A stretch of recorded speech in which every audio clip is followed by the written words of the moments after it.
লালবাগ থানার আশরাফুল হত্যাচেষ্টা মামলায় সাবেক স্পিকার ডক্টর শিরিন শারমিন চৌধুরীকে রিমান্ড ও জামিন নামঞ্জুর করে কারাগারে প্রেরণ করেছে আদালত।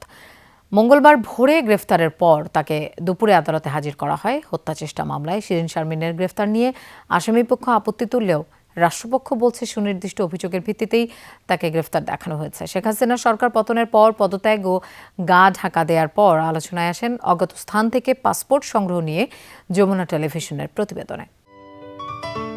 সিলন টি রপ্তানিতে শীর্ষে। ২৪-এর গণ অভ্যুত্থানে শেখ হাসিনা সরকার ক্ষমতাচ্যুত হলে ২৭ দিন পর পদত্যাগ করেন তৎকালীন সংসদের speaker doctor Shirin Sharmin Chowdhury.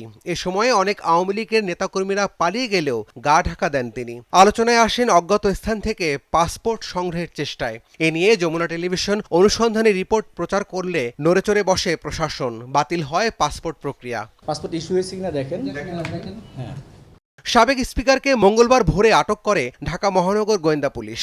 DB police জানায়, ধানমন্ডির একটি বাসা থেকে আটকের পর তাকে নেওয়া হয় মিন্টো রোডে। পরে জুলাই হত্যাচেষ্টা মামলায় তাকে গ্রেফতার দেখানো হয়। তাকে রাত 4টার পরে তার ধানমন্ডি থেকে গ্রেফতার করা হয়েছে এবং 5টার দিকে ডিবি হেফাজতে নিয়ে আসা হয়েছে এবং ডিএমপির বনানী, উত্তরা, যাত্রাবাড়ি, লালবাগ, বাড্ডা সকল থানায় তার বিরুদ্ধে মামলা আছে।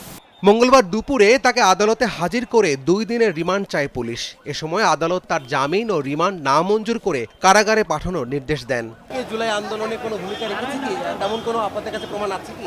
এই ঘটনার সঙ্গে পরিকল্পনাকারী রয়েছে, ষড়যন্ত্রকারী রয়েছে, আর্থিকভাবে সহায়তাকারী রয়েছে এবং যারা প্রত্যক্ষভাবে তারা অংশগ্রহণ করেছে, সবাই একই হত্যা, ষড়যন্ত্র, পরিকল্পনা, অর্থ সহায়তা সরাসরি তারা অংশগ্রহণকারী প্রত্যেকেই অভিযোগে অভিযুক্ত।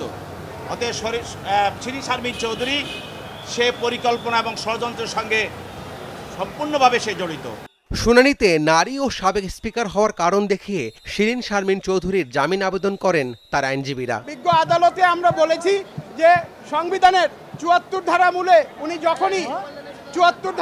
উনি যখনই স্পিকার হিসেবে শপথ নিয়েছেন, ওনার সমস্ত রাজনৈতিক সম্পৃক্ততা অফ হয়ে গিয়েছে।